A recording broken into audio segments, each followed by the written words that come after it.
And we're live.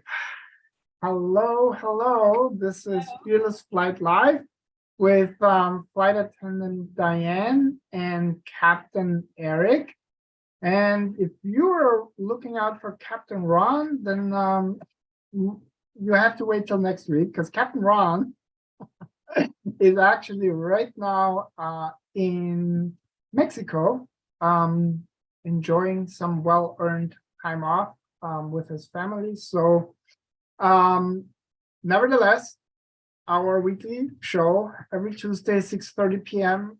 Pacific, we're here to answer your questions, any questions that you might have about your fear of flying, about aviation, or just in general, anything to do with being in and around airplanes and airports these days. So I'm not sure that there's too many news, but if you haven't joined us yet on our Facebook group, Birds of a Feather, we are almost 1,300 members at this point, which is really, really amazing. And we're actually gonna answer a couple of questions that were put into the Facebook group there.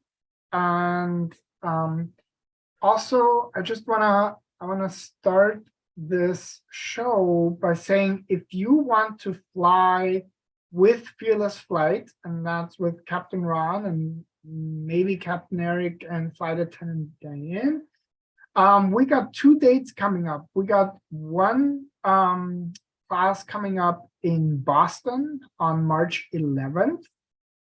And then we have another flight class coming up in the Los Angeles area in Burbank, and that's on March 25th.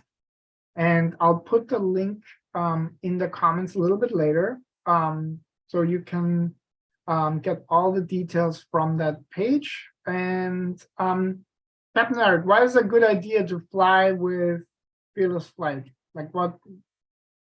Maybe not the return flight, but why is it a good idea to fly the first flight?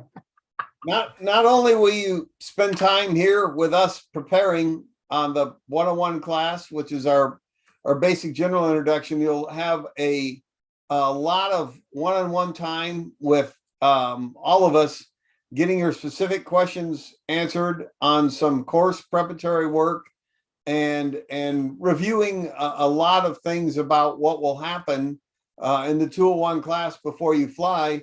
And you'll have a good feel for us, and we'll have a good feel for you before we go.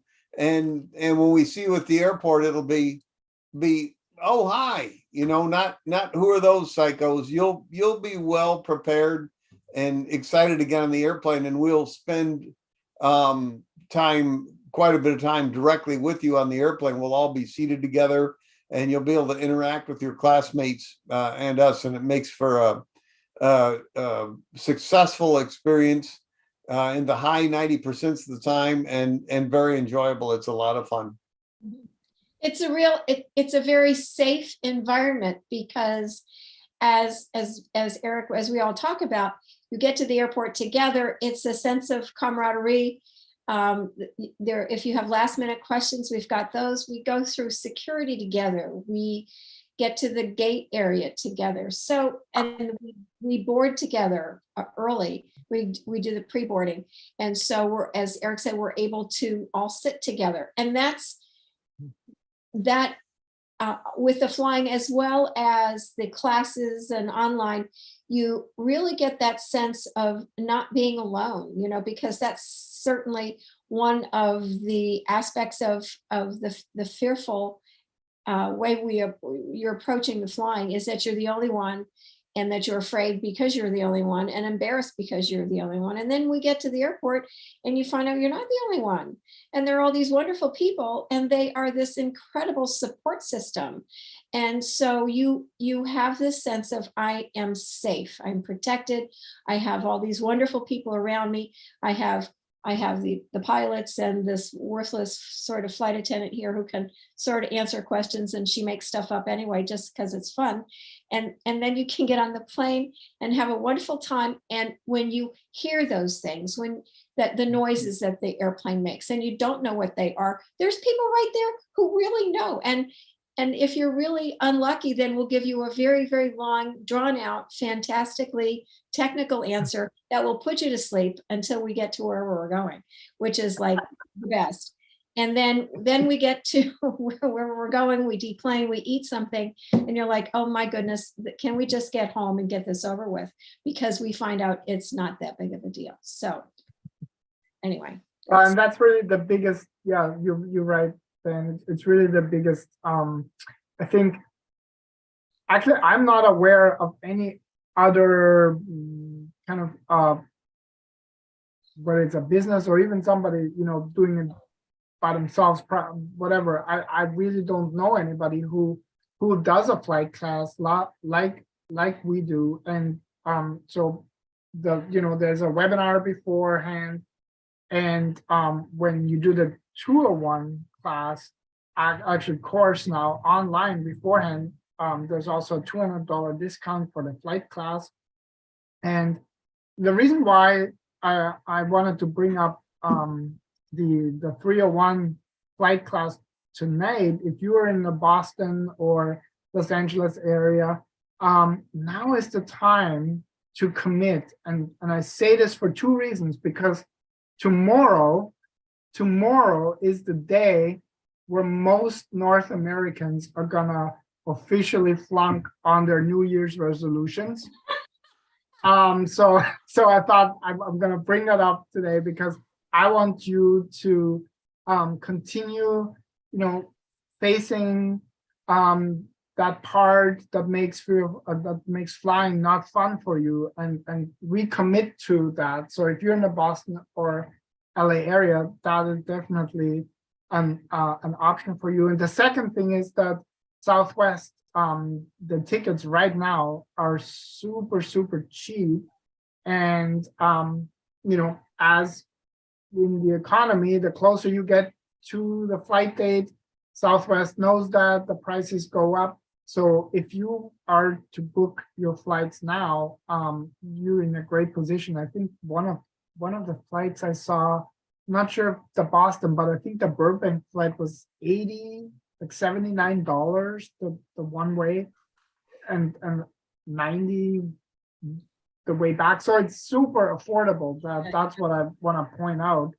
And so let that not be an excuse, and those prices will go up.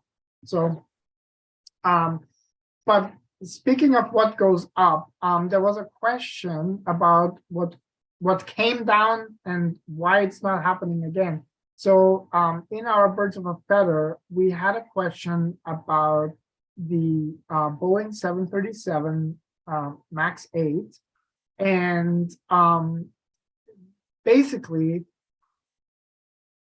I think partially the question might be because it wasn't really understood what exactly failed on those airplanes and what was done to fix that fail. But then also, is it safe, and why is it safe? I should say, because the FAA and the European counterpart, they both deemed the plane safe and certified it to fly again. So, but Eric, why is that plane safe now? Well, what happened? Why is it safe?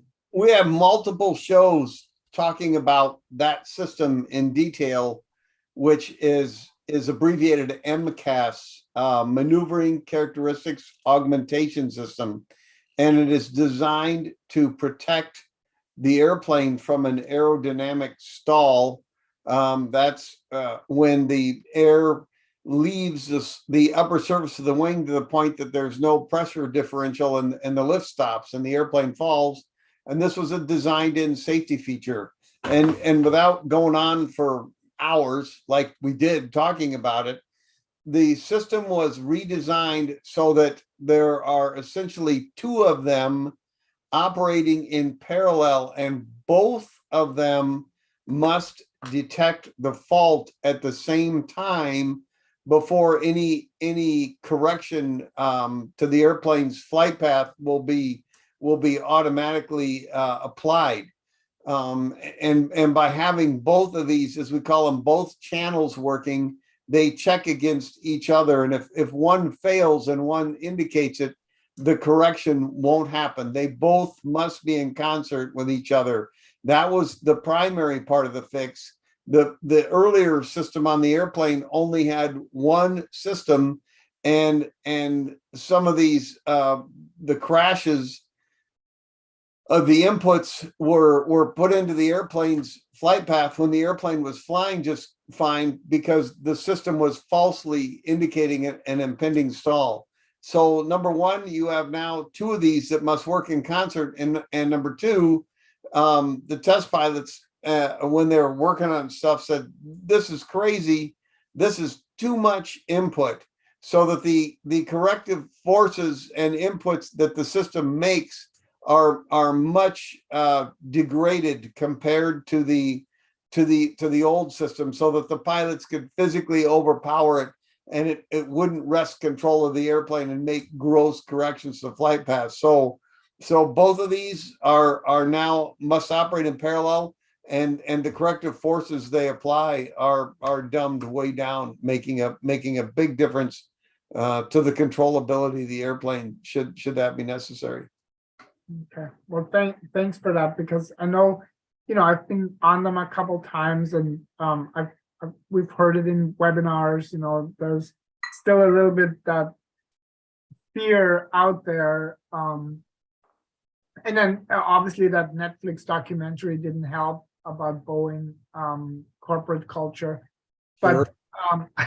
but I will say, and Captain Ron kind of tends to hammer that point home too, that none of the planes were scrutinized, like this one. Once they realized that, holy, there's something not quite right, they really started looking in all nooks and crannies, and yeah. That's not a good cause for anxiety. Many other choices on the menu, and that one should be completely ignored at this point. Yeah. Okay. Thanks. Diane, you had a little Yes, traveler update for travelers. Yes, I was. And while we were just talking, my last trip, all I did was I had one trip from Phoenix down and back to Loreto, Mexico, and it was really nice. We have to get off. We don't have to, but we pretty much are. The crew gets off the aircraft because the Mexican authorities, the security people, after our passengers deplane, the security folks get on the aircraft and clean it and check it and do all those other kinds of things. And we had the wonderful opportunity while they're doing that to stand outside where it was about 77 degrees with blue sky and ocean breezes. And it was fabulous. And we all had to get back on the plane and fly home, because apparently we just can't fly there and stay there for the rest of our life. So if you do want to have a nice vacation, there are a lot of places in Mexico from Phoenix, which is a really short little flight. And it was absolutely delightful, and people were great. And we did not even get a chance. Apparently it was a really good taco place inside the terminal. But anyway, be that as it may, Diane's recommendation for almost the 1st of February is that it's cold outside, and it's cold like pretty much everywhere.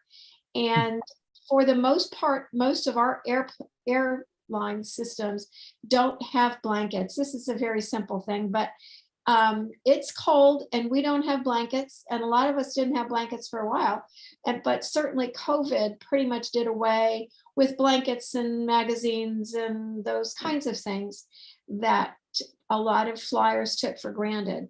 A lot of times we can adjust, depending on the plane, the type of plane, we can adjust, or the pilots can adjust the heat in the back, but a lot of times on a lot of the aircraft we can't. And so be prepared. I can't, the back, sometimes on my aircraft, the back of the plane is so warm that I could wear a bathing suit back there, and the front of the plane, you could hang meat. It's so cold. So be prepared. We don't have blankets, and wear boots and all that other sort of thing. And the other thing is that because it's going to be February, as Dieter said, in most of the country, we're coming up to very busy times, as Dieter said, the cost of tickets going up because spring break is on the way. And whenever any major holidays, in fact, at Sky Harbor here in Phoenix, March is our busiest month. It's not Christmas time, it's not Thanksgiving. March is the busiest time. And sometimes it can be hard getting rental cars and tickets. So if you do have any inkling of a trip in the south, coming to the Southwest, go ahead and make those plans now. Same thing goes for the summer, but certainly the spring break kids will be out in force for basically the next 6-7 weeks. So do plan ahead, that's all. Well, thank you, Diane. And as Jim said, it's the best time of the year.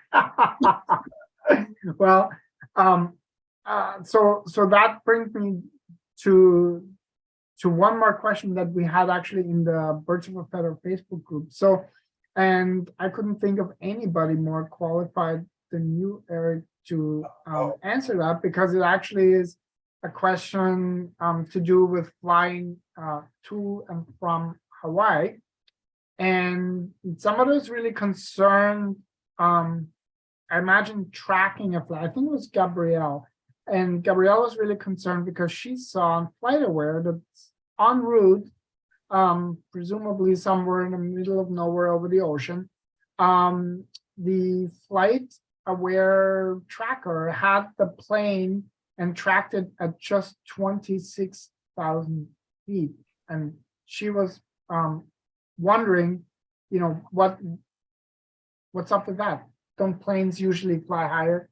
Yes, they do usually fly a lot higher for fuel efficiency, and it's extremely unlikely on that day that she would have seen any of that altitude coming back to the mainland from Hawaii. And it's killing me not to say the pilots were bored and they were having a contest to see who could count the most ships, which is not the correct answer.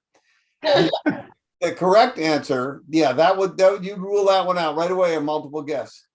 The correct answer is this time of year, the jet stream, which we've talked about, the way it circulates the earth, and in the winter it drops down low, is very strong. And the headwinds almost always going that way are at or near 100 knots or 115 miles per hour, and can sometimes exceed 150 to 170 miles per hour.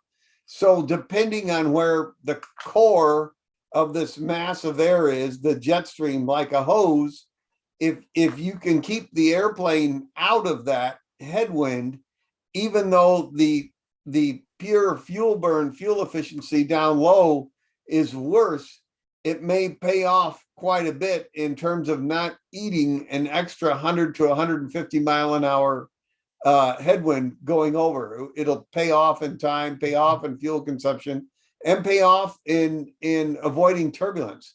But I would bet several cocktails that all of the airplanes coming back up high were taking advantage and floating in and around the core of the jet and getting a tremendous push. Sometimes we would come back to Phoenix and literally shave an hour off of the flight time from Honolulu to Phoenix over the average time if we could keep the airplane tucked in on the core of the jet coming back. So it was almost for sure headwind avoidance, and not for purposes of ship counting, although that would have been really fun. One more, yeah. Go I was ahead, going to say, I had a flight about 3 weeks ago, and I can't remember, I want to say we were probably going from Texas. We were going from east to west, from where, I don't know, you kind of lose track of cities, but it was taking a lot longer. And when we landed, we asked the pilots, and I said, wow, it was pretty windy. And he goes, yeah, our headwind was 150 knots. And that was over the land. And so it was probably took us a half an hour to 40 minutes longer than the standard, than the block time that is usually calculated for that particular leg. So, I mean, that's what happens as, you know, even if you're planning a trip, which seems like, you know, a non-trip, like an hour or so, it could be a lot longer depending on just what he's saying. Mhm. This, to be quite honest, this question is from Kathleen, and I'm not sure if we're the ones who are going to be able to answer it.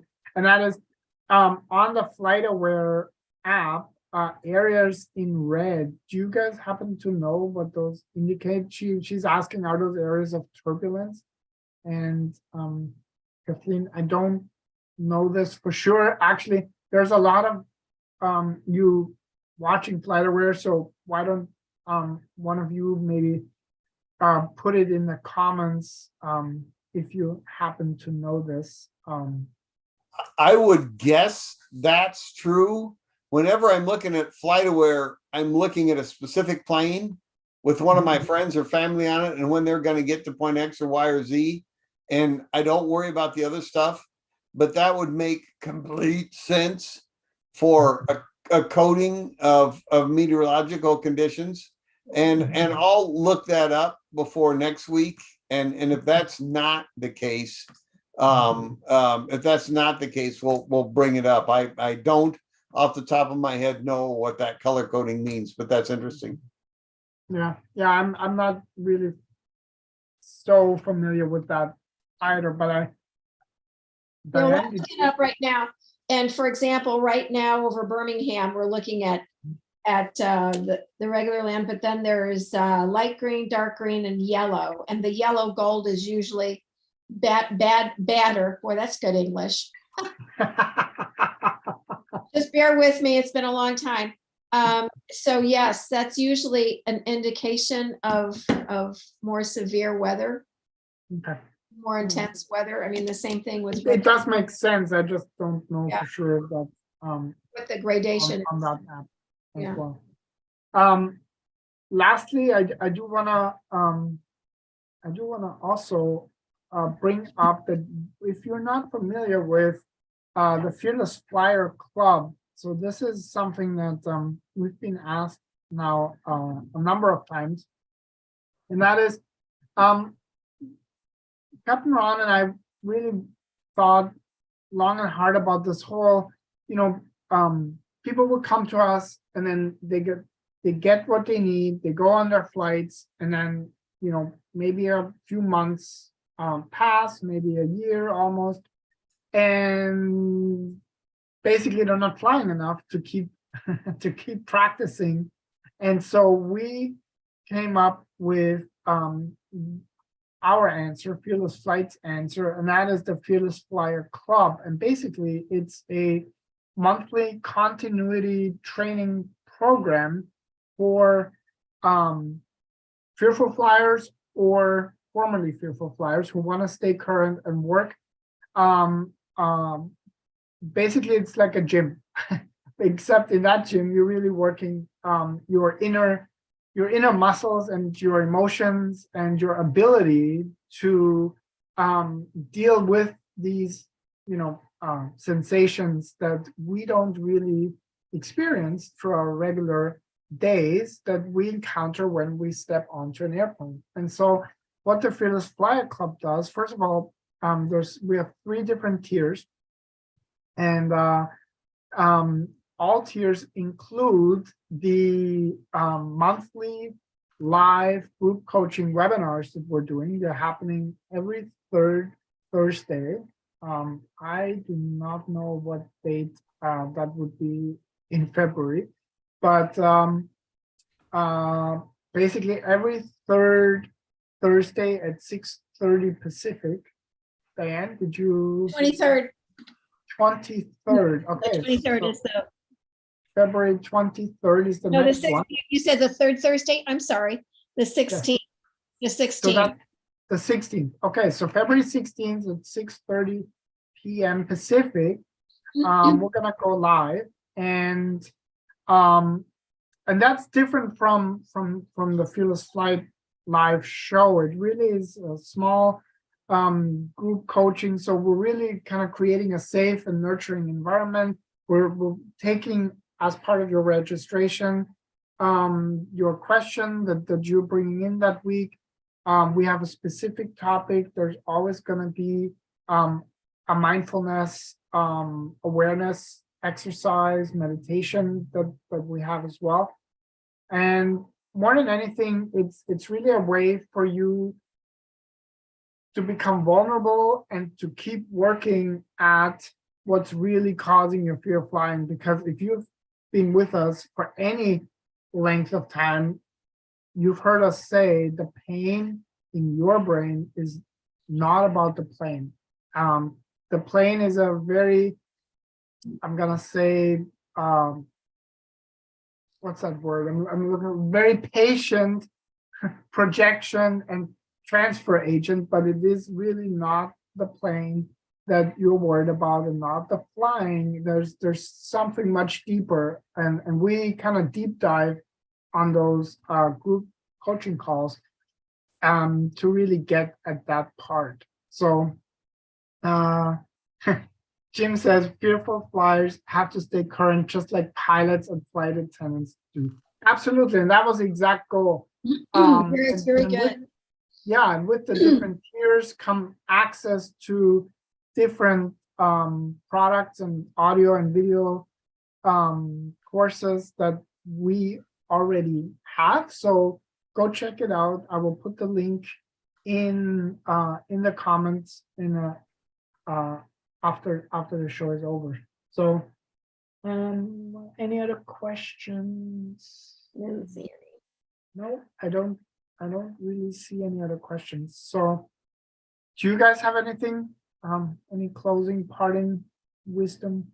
I'm just thinking we should get this one in a row of actually finishing on time, because our track record is not that good without being policed by the boss. Right. But it's gotta start with one. Yeah. One. Get that one in a row going. Yeah, well, if that's the case, then I want to thank you for joining us. Thank you for watching. Mary, I saw you were on. Hopefully, you're still here. Don, hey. So that might be a question, Eric, that has nothing to do with actual flying from Don, but more like the flight simulator.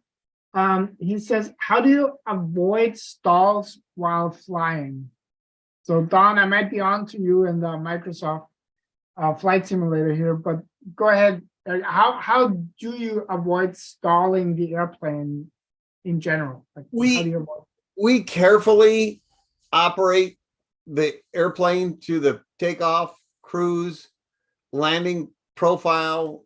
We're maneuvering it very smoothly, which is a big part of it. Another big part of it is making what we call coordinated turns, where the rudder lines up with the ailerons and the airplane isn't skidding like a car on gravel. The whole thing is turning in a uniform fashion. But when we fly certain, we call them block speeds, we adjust speeds that we're using for takeoffs and approaches and landings by the weight of the airplane.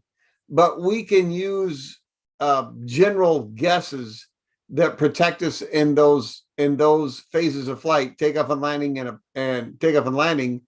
We use certain speeds there when we deploy each flap setting and when we're maneuvering. And when we obey those block speeds, as we call them, generally accepted profile speeds for flying the airplanes and fly it smoothly, those speeds give us stall protection at any flap setting when we're not going for a specific speed by weight. If we're using these program speeds, which we do in every profile until we're making our slowest part to slowing up to final. If the airplane's being flown smoothly and those speeds are used, that protects us. That's 99% of protecting us from any sort of even approach to an envelope where the airplane would stall. And just to jerk Don's chain a little bit, I'm like, Don, a lot of people learn how to fly on an airplane just a little smaller than a 747. And if it's given you some trouble, maybe you could like lighten up to a 757 or 767 before you go back to something that's the size of a shopping mall and the weight of a battleship. You're kind of making it hard on yourself right out of the box. I'm just throwing that out there for you if you're having trouble with it. Oh, well, thanks for that. I really appreciate that. And Nicole, yeah, thanks, Jim, for pointing Nicole in the right direction. The Boston flight is indeed going to Baltimore on March 11th. And actually, Nicole, when you go through the information page that I put the link in the chat, Mary, the flight's going from Boston to Baltimore and back.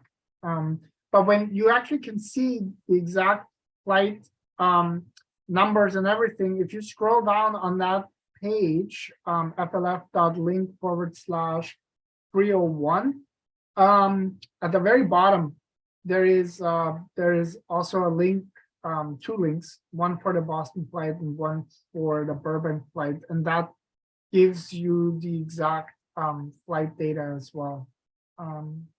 Okay, I think that was it. Yeah.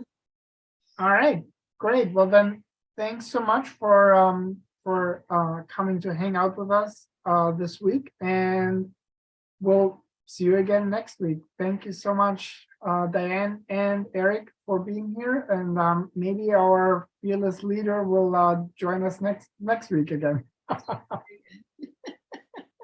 Bye, everybody. Great weekend, you guys.